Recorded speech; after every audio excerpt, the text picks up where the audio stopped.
తిరుమల శ్రీవారిని మంత్రి కొలుసు పార్థసారథి కుటుంబంతో కలిసి దర్శించుకున్నారు. విఐపి ప్రారంభ విరామ దర్శన సమయంలో ఆయన స్వామివారి సేవలో పాల్గొన్నారు. దర్శనం అనంతరం వేదాశీర్వచనం, తీర్థ ప్రసాదాలను అందుకున్నారు. ఈ సందర్భంగా మంత్రి మాట్లాడుతూ రాష్ట్రంలోని రిజర్వాయర్లు నిండాలని, వర్షాలు సమృద్ధిగా కురవాలని కోరారు.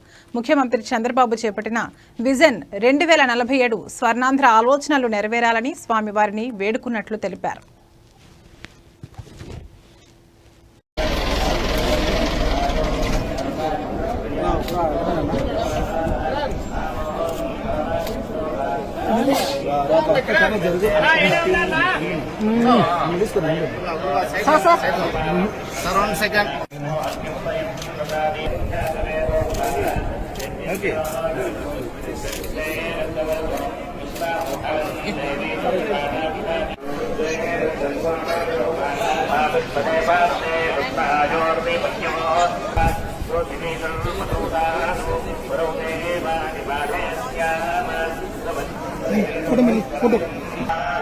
రాష్ట్రంలోని రిజర్వాయర్లన్నీ కూడా కలకలాడుతూ ఉన్నాయి.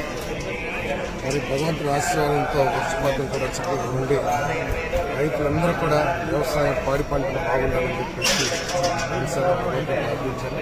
అదేవిధంగా అయితే ముఖ్యమంత్రి చంద్రబాబు నాయుడు గారి ఆలోచన ఏదైతే ఉన్నాయో 47 కానివ్వండి, స్వర్ణాంధ్ర కానివ్వండి, రాష్ట్రంలో ఆయన రాష్ట్ర అభివృద్ధి కోసం, రాష్ట్రంలో యువత కోసం ఏదైతే ఆయన కష్టపడతా ఉన్నారో వాటన్నిటికీ కూడా మంచి ఫలితాలు ఇవ్వాలని చెప్పేసి భగవంతుడు.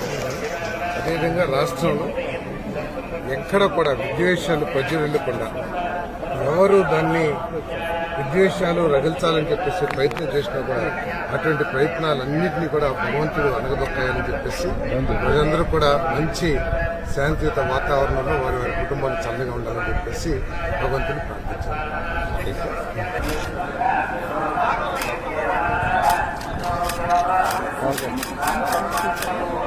ఆడపై ఎత్తుకునేది స్వామి మేడం